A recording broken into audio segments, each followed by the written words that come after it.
इसका नाम रामू है। ये सुबह से लगा हुआ है, पर इसे अब तक एक भी मछली नहीं मिली। ये वही रामू है ना, जिसकी शादी हुए 1 साल हो गया पर अभी भी एक भी बच्चा नहीं हुआ। हाँ, ये वही रामू। मुझे लगता है उसके अंदर या उसकी बीवी के अंदर ही कोई गड़बड़ है।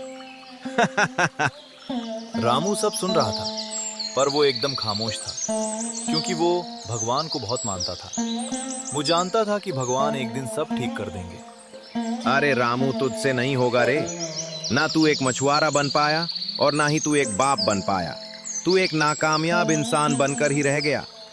ये बोलकर वे दोनों हंसने लगे। ये सब क्या बोल रहे हो? शर्म नहीं आती तुम लोगों को? मैंने तुम लोगों का क्या बिगाड़ा है? शर्म तो तुझे आनी चाहिए रामू। एक मछुआरा होकर तू एक मछली तक नहीं पकड़ पाया। वो ये सुनकर निराश होकर खाली हाथ घर की तरफ चलने लगा और खुद से ही बोलने लगा। हे भगवान, आप और कितनी परीक्षा लेंगे मेरी? मुझसे अब और इन लोगों के ताने सहन नहीं होते। घर पर ज्योति इस आस में बैठी होगी कि मैं कुछ मछली पकड़ कर लाऊं, फिर वो कुछ खाने को बनाएगी। वो खुद से बात करते करते अपने घर पहुंच गया। अरे आप आ गए। मैं अभी सोच रही थी कि आज मैं मछली का कुछ अच्छा बनाऊंगी, आपकी पसंद का। ये कितनी खुश है। अब मैं इसे कैसे बताऊं कि आज मेरे हाथ कुछ नहीं लगा। क्या हुआ जी? मछली कहाँ है? मुझे माफ करना ज्योति, मुझे आज एक भी मछली नहीं मिली। ये सुनकर जैसे उसकी खुशी गायब हो गई, पर वो इस तरह की औरत थी जिसे कष्ट में भी मुस्कुराना आता था। आप परेशान मत होइए, कल जरूर मछली मिलेगी। आप जाकर हाथ मुंह धो लीजिए। घर पर कुछ चावल हैं, मैं जाकर खाना पकाती हूँ। ये भले ही मुस्कुरा रही हो, पर मैं इसका दर्द जानता हूँ।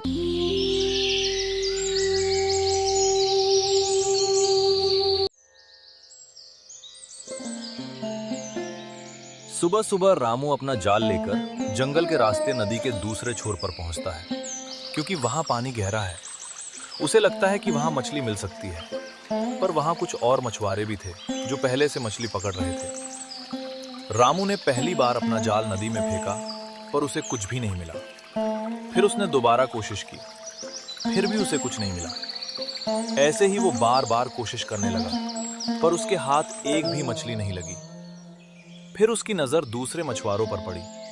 उन्हें बाल्टी भर भर कर मछलियां मिली थीं, पर उसे एक भी मछली नहीं मिली। हे भगवान, आप मुझे किस बात की सजा दे रहे हो? मैंने पिछले जन्म में क्या पाप किया होगा जो आप मुझे बार बार खाली हाथ भेज रहे हो? रामू की आंखों से आंसू निकल आते हैं, क्योंकि जब किसी इंसान को दिखता है कि दूसरों को कामयाबी मिल रही है पर खुद को नहीं, तब उसका दिल पूरी तरह टूट जाता है और भगवान के ऊपर से उसका विश्वास भी धीरे धीरे उठने लगता है। आप आ गए? क्या हुआ, कुछ मिला? नहीं ज्योति, मुझे आज भी कुछ नहीं मिला। मुझे लगता है कि तुम्हारी फूटी किस्मत मैं हूं। पता नहीं पिछले जन्म में मैंने क्या पाप किया होगा जिसकी सजा तुम्हें भी भुगतनी पड़ रही है। सबकी किस्मत में कुछ ना कुछ अच्छा लिखा होता है, पर मेरी किस्मत में तुम्हारे सिवाय और कुछ नहीं लिखा है। आप परेशान मत होइए जी, भगवान के घर देर है पर अंधेर नहीं। और आपको किसने बताया कि मेरी किस्मत फूटी है? मुझे आपके जैसा प्यार करने वाला पति मिला। मुझे और क्या चाहिए जिंदगी में? आज हम लोग भूखे सो लेंगे, पर आप देखिएगा कल कुछ न कुछ जरूर मिलेगा, मेरा मन कह रहा है। ज्योति की बात सुनकर रामू के चेहरे पर मुस्कुराहट आ जाती है।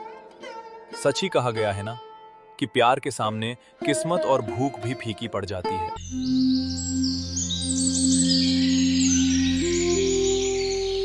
चेहरे पर नई उम्मीद लिए रामू फिर से निकल पड़ा, जंगल के रास्ते से होकर उसी नदी के किनारे। रामू ने अपना जाल नदी में फेंका, पर पहली बार कुछ नहीं मिला। फिर से कोशिश की, इस बार जाल भर के मछलियां आई। उसने फिर से नदी में जाल फेंका और फिर से मछली मिली। वो बहुत खुश हो गया। ज्योति ने ठीक बोला था, आज कुछ न कुछ जरूर मिलेगा।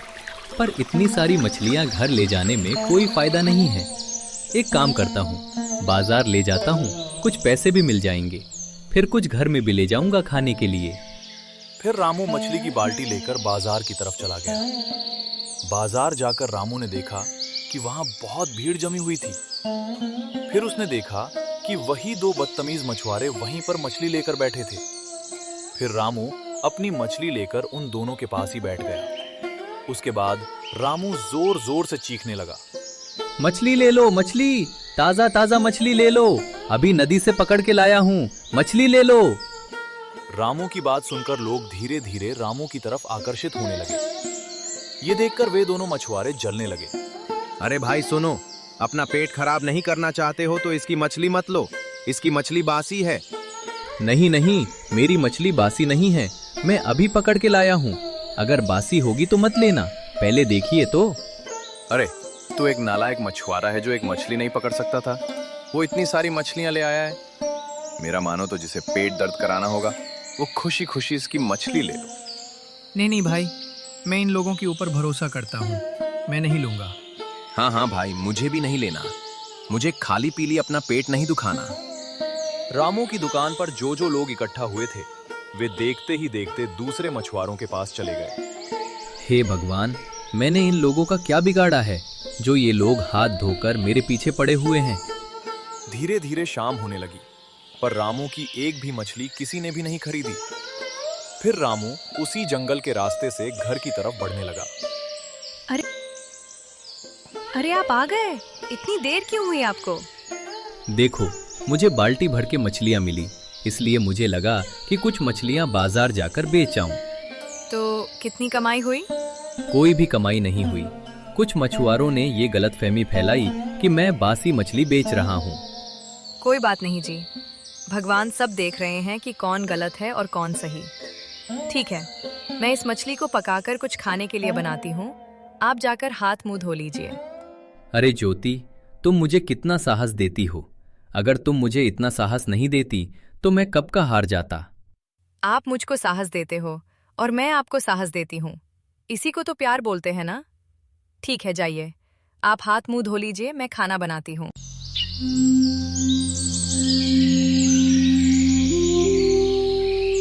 रामू फिर से सुबह सुबह निकल पड़ा, एक नई उम्मीद लेकर, वही जाल लेकर उसी जंगल वाले रास्ते से। रघु ने बार बार नदी में जाल फेंका, अपना खून पसीना एक कर दिया, पर उसे 2 मछलियों के सिवाय और कुछ नहीं मिला। बस भगवान बस, और कितनी परीक्षा लेंगे आप मेरी? क्या मेरी मेहनत आपको दिखाई नहीं देती? क्या मेरी बीवी के आंसू आपको दिखाई नहीं देते? मैं टूटा नहीं हूं भगवान, पर मैं टूटने की कगार पर जरूर हूं। अगर आप मेरी बात नहीं सुनेंगे तो मैं आपको कभी नहीं मान पाऊंगा। कुछ देर बाद रघु थक हार कर वही 2 मछली लेकर अपने घर की तरफ बढ़ने लगा। कुछ देर चलने के बाद उसे एक बूढ़ा आदमी नजर आया। बेटा, मैंने बहुत दिनों से कुछ नहीं खाया, क्या मुझे खाने के लिए कुछ दे सकते हो? पर बाबा, आप कौन हो? मैं यहीं पास जंगल के अंदर एक झोपड़ी में रहता हूँ। मैं अब बूढ़ा हो चुका हूँ, मेरे अंदर अब पहले जैसी शक्ति नहीं रही जिससे मैं कमा कर खा सकूं। क्या तुम मुझे कुछ खाने के लिए दे सकते हो? हम खुद ही ठीक से खाना नहीं खा पाते, बड़ी मुश्किल से घर चलता है। अब इन्हें खाना कहाँ से दूंगा? पर इन्हें ऐसे छोड़ भी नहीं सकता। चलिए बाबा मेरे घर, मैं आपको खाने के लिए दूंगा। फिर वे दोनों घर की तरफ निकल पड़े। आप आ गए? क्या आज मछली मिली? हाँ, आज 2 मछली मिली। ये कौन है? ये बाबा मुझे जंगल में मिले। ये बहुत भूखे थे, इसलिए मैं इन्हें घर पर खाने के लिए बुला लाया। ये तो आपने बहुत अच्छा किया। आइए बाबा, इसे अपना ही घर समझिएगा। आप मछली दीजिए और हाथ मुंह धो लीजिए, मैं खाना लगाती हूँ। शुक्रिया बेटी। अरे बाबा, ऐसा मत बोलिए। ये तो हम लोगों का सौभाग्य है जो आप जैसे बुजुर्ग आदमी को खाना खिला पाए, क्योंकि आप जैसे वृद्ध आदमी में ही तो भगवान होते हैं, और भगवान की सेवा करना तो हमारा कर्तव्य है। सब लोग एक साथ खाने के लिए बैठ गए। कल का बासी भात और रामू ने जो 2 मछली पकड़ी थी वही मछली थी। अरे बेटी, तुम नहीं खाओगी? अरे नहीं, मेरा पेट भरा हुआ है, आप खाइए। रामू को पता था कि घर में कम खाना होने की वजह से वो खुद भूखी रह गई। देखते ही देखते सूरज डूब गया और रात हो गई। अरे बाबा, अभी तो रात हो गई है, आपको कहीं जाने की जरूरत नहीं है। आप आज रात यहीं रुक जाइए, कल सुबह चले जाना। एक बूढ़े आदमी का तुम दोनों इतना ख्याल रख रहे हो, भगवान तुम्हें खुश रखे बेटी। शुक्रिया बाबा, आप जैसे लोगों का ही तो आशीर्वाद चाहिए हमें। चलिए, मैं आपके सोने के लिए जगह कर देती हूँ। आज की सुबह पहले जैसी नहीं थी। आज वो दिन था जिस दिन उन लोगों का भाग्य बदलने वाला था। ज्योति सुबह रसोई घर गई और चौंक गई, क्योंकि रसोई के अंदर 2 बड़े बोरे भरकर राशन, टोकरी भरकर सब्जियां और उनके बगल में एक मटका भरकर सोना रखा था। तभी दौड़ता दौड़ता रामू आया और बोला, अरे ज्योति, इतना सारा सोना और राशन कहाँ से आया? और मुझे घर पर बाबा भी कहीं नहीं मिल रहे हैं। ज्योति का मुंह जैसे जम सा गया था। उसने कुछ भी नहीं बोला। बाबा ने बोला था कि उनका घर जंगल में कहीं है। रुको, मैं उन्हें ढूंढ कर आता हूँ। ज्योति को मन ही मन पता चल गया था कि वे कोई आम बाबा नहीं थे। वे स्वयं बाबा के रूप में भगवान थे। ज्योति की आंखों से आंसू निकल आए। दूसरी तरफ रामू ने पूरा जंगल छान मारा, पर उसे कुछ नहीं मिला। अरे, बाबा ने तो बोला था कि वो जंगल में कहीं रहते थे, पर मैंने तो पूरा जंगल छान मारा, मुझे तो कहीं भी कुछ नहीं मिला। रामू थका हारा घर लौटा। उसकी बीवी घर के बरामदे में बैठी हुई थी। ज्योति, मैंने पूरा जंगल ढूंढ लिया, पर कुछ नहीं मिला। अब आप उन्हें कहीं भी ढूंढ नहीं पाएंगे, पर क्यों? क्योंकि भगवान ने हमारी बात सुन ली। वे कोई आम बाबा नहीं थे, वे स्वयं भगवान थे जो बाबा के रूप में आए थे। ज्योति की ये बात सुनकर रामू की आंखों में आंसू आ गए। फिर वो बोलने लगा, इसका मतलब आज से हम लोगों को भूखा नहीं सोना पड़ेगा। खुशी के मारे वे दोनों गले लग गए और रोने लगे। तो कहानी की सीख ये है कि हमें हमेशा अपना कर्म करना चाहिए, फल की चिंता नहीं करनी चाहिए, क्योंकि भगवान के घर देर जरूर है, पर अंधेर नहीं। मेरा एक सवाल है, आप में से कितने लोग ऐसे हैं जो सिर्फ भगवान के भरोसे बैठे रहने के बजाय अपना काम बखूबी करते जा रहे हैं? वे कमेंट में यस लिखें। अगर आपको ये वीडियो अच्छा लगा तो आप लाइक और सब्सक्राइब करके हमारे परिवार में शामिल हो सकते हैं।